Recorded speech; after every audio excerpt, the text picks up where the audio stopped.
Les amis, commençons cette année 2016 en étant positifs. Cessons donc de nous énerver sur cette histoire de déchéance de nationalité pour les binationaux qui ne mangent pas de saucisson. Et franchement, est-ce que ça valait la peine d'aller déranger Pierre Jox pour si peu, alors qu'il était en pleine animation du sapin de Noël pour ses arrière-petits-enfants?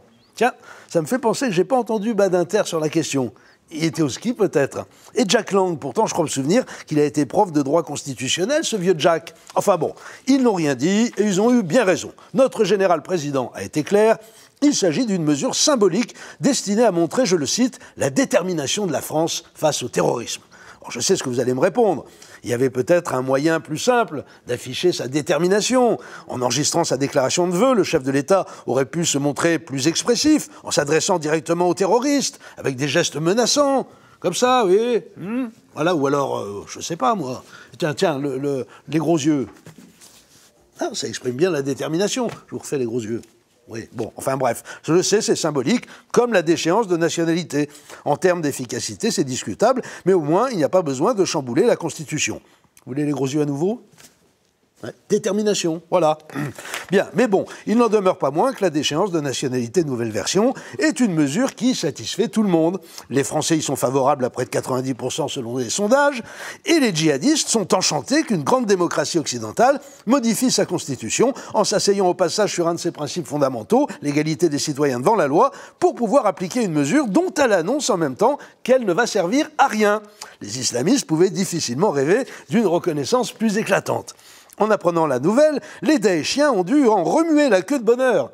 Oui, je sais, les Daéchiens qui remuent la queue de bonheur n'est pas forcément la meilleure vanne dont j'ai eu l'occasion de vous gratifier depuis que j'officie à cette table. Un peu d'indulgence, s'il vous plaît. L'année 2016 commence à peine, laissez-moi le temps de me chauffer. Donc, la déchéance de nationalité pour les binationaux fait l'unanimité auprès des Français et des djihadistes. Pour une fois que tout le monde est content, on ne va pas bouder notre plaisir.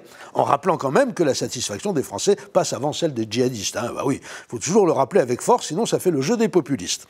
J'en profite pour préciser qu'il est bien question de la déchéance de nationalité pour les binationaux. Pour les nationaux bi, c'est Christine Boutin qui la réclame. Enfin, sérieusement. Et là, je m'adresse explicitement à certains pinailleurs professionnels à moustache qu'on voit parfois rôder du côté du bureau qui se trouve là-bas au fond de la rédaction derrière moi. On ne peut quand même pas reprocher à François Hollande de vouloir faire un peu plaisir aux Français avec tout ce qu'ils ont enduré cette année. Puisque de toute façon, on va la tripatouiller, cette Constitution. Qu'est-ce qu'on pourrait leur proposer dans la foulée qui coûte pas cher et qui serve à rien ?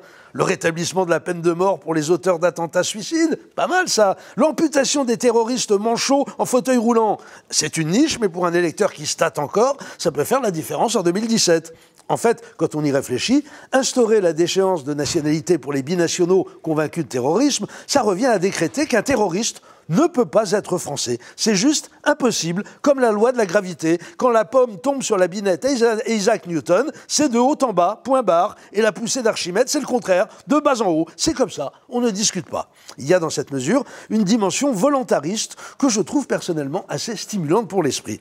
J'ai envie de dire à François Hollande, Monsieur le Président, pourquoi ne pas élargir cette réforme judicieuse aux demandeurs d'emploi ?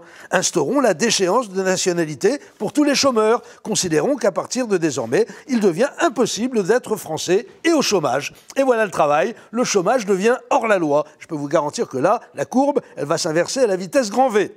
Mais ça me rappelle quelque chose. Mais oui, il y a un politicien visionnaire qui a déjà inscrit cette idée géniale dans son programme. Il propose de rendre le chômage illégal, et ce depuis des années. Mais oui, c'est Bernard Tapie, bien sûr. Quel talent! Il a eu l'idée avant tout le monde, enfin presque. Avant lui, Bertolt Brecht avait déjà suggéré de dissoudre le peuple, ce qui était aussi une idée forte. En tout cas, ce débat, pas du tout démagogique de la part de ses initiateurs, à propos de la déchéance de nationalité, aura eu au moins un mérite. Les électeurs de gauche savent désormais pour qui ils devront voter en 2017 pour que ça change. Allez Bernard! Post-scriptum, au fait, cher Manuel Valls, alias Monsieur 5%, la déchéance de socialisme, vous l'instaurez quand ? À lundi.